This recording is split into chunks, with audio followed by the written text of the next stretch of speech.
જો આ ભક્તિના માર્ગ ઉપર આયા હોય અને મારી વાતોનો વિશ્વાસ થતો હોય તો ક્યારે તમારા ઘેર બેઠેલા મા બાપનો ન્યાગો ના લેતા કે સૌથી મોટા ભગવાન કહેવાય છે ધરતી પરના તો મા બાપ આવું નહીં આખી દુનિયાએ કહી દીધું છે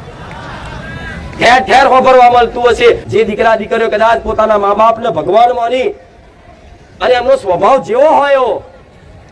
એમનું કર્તવ્યનું પાલન કરીને સેવા કરે ને એને કોઈ દીવાબત્તી કરવાની જરૂર નહીં એને કોઈ આરતીઓ કરવાની જરૂર નહીં એના આપે રૂપે તમારી કુળદેવીની કૃપા મળે મળે ને મળે અને જેના મા બાપના આશીર્વાદ હશે ને એ જ જીવનમાં આગળ વધ્યો હશે જેના મા બાપના આશીર્વાદ હશે ને એ જ પોતાની ભક્તિના માર્ગ ઉપર સફળ થયો હશે કેમ કે ભક્તિ વગર તમારા દુઃખનો અંત નથી દુનિયાનું પ્રાપ્ત કરી લો જાઓ હું તો મારા ભગવાને એવું કહું છું કે બધાને સુખી કરી દો પણ સંતોષ થશે તમે મહેનત કરવાની છે કરવાની જ છે તમારે મહેનત નહીં છોડવાની માતાજી ભગવાનના નામે બેહી નહીં રહેવાનું તમે જે કર્તવ્ય તમારું છે કરવાનું છે ઈમાનદારીથી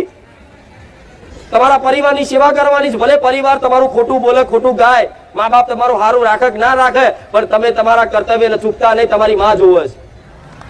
મારો ભગવાન જોવે છે એવી અઢળક કૃપા કરશે એવી અઢળક કૃપા કરશે ને કે પછી બોલવાના શબ્દો નહીં હોય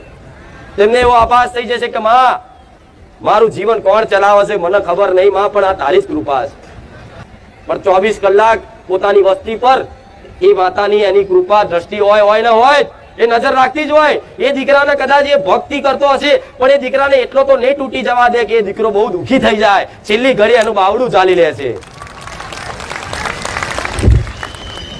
તો આ બધા જીવનમાં બધું કરો ને તાર કૃપા થાય